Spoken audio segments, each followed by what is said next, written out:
या नंबर कम आ गए, यार फेल हो गया। मुझे तो लगता है सारा एजुकेशन सिस्टम में ही फॉल्ट है। यहाँ कोई कुछ नहीं बन सकता, कोई क्रिएटर नहीं होगा, यहाँ सिर्फ रट्टू ही निकलेंगे। कुछ नहीं होगा, बिल्कुल भी कुछ नहीं हो सकता जब तक ये सिस्टम नहीं सुधरेगा।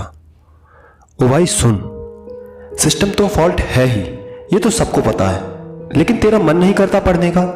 तेरे नंबर हर सब्जेक्ट में कम आए। एक बात तो बता, तेरा इंटरेस्ट फिर है किस में?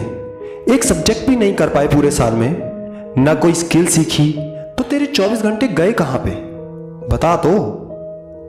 जब देर रात पबजी खेल रहा था, जब फॉल्ट नहीं दिख रहा था। जब शोना मोना बाबू बेबी में लगा था, तब फॉल्ट नहीं दिख रहा था। जब अपने टेम्परेरी प्लेजर्स के बाजार में अपने ड्रीम्स की बोली लगा रहा था, तब फॉल्ट नहीं दिख रहा था। अब तुझे दिक्कतें हैं, ना कोई विजन, ना कोई एम। कह रहा है education system is a shame. I think shame on yourself brother. जिन बच्चों के 500 में से 499 नंबर आए, वो किस सिस्टम में थे?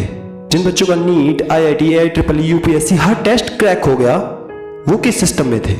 जो पेप्सी, गूगल, पेटीएम के CEO बन गए, वो किस सिस्टम में थे? जो इंडियंस इसरो, नासा में साइंटिस्ट लग गए, वो किस सिस्टम में थे? दोस्त, सिस्टम में तो फॉल्ट है ही, नो डाउट, लेकिन मैं बस ये कह रहा हूं, जिसको करना है ना वो कर जाएगा, और जिसको नहीं करना ना वो कुछ नहीं कर सकता। देख भाई, जिंदगी में सीखने के दो ही तरीके हैं, या तो पढ़ाई या अनुभव। अब तू समझ ले, स्मार्ट वर्क पढ़ने में है या 60 साल तक अनुभव लेने में। अपने इल्यूजन जोन से कंसंट्रेशन जोन में आ, वर्चुअल लाइफ से रियल लाइफ में आ। पबजी को बस खेलता मत रहे, पबजी जैसे गेम का क्रिएटर बन। तुम बहुत भोले हो यार, तुम्हें शायद पता ही नहीं, जन्म से तुम्हारे माथे पर एक टैग लगा हुआ है, वो है मिडिल क्लास का। उसके साथ एक कहावत भी है, शायद तुझे बुरी लगे, लेकिन ये सिटी मेनिया हमेशा तुझे सच बताता है, आज भी बताएगा। वो कहावत है, मिडिल क्लास वाला मिडिल क्लास में ही पैदा होगा और मिडिल क्लास में ही मर जाएगा। लेकिन तुझे क्या फर्क पड़ता है? तुझे तो सिस्टम में फॉल्ट लगता है। तू अपनी खुद की बनाई हुई दुनिया में जी रहा है।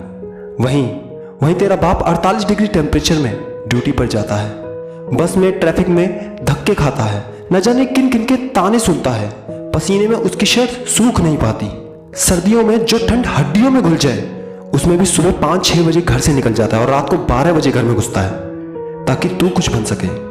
किसी कंपनी का माहौल पूछना अपने पापा से, पापा आपके कंपनी में पंखा तो लगा है ना? लंच खा लेते हो क्या टाइम पे? शायद उनको लंच भी नहीं मिलता, लेकिन लगे हुए हैं। क्यों? ताकि तू कुछ बन सके, तू कुछ हासिल कर सके।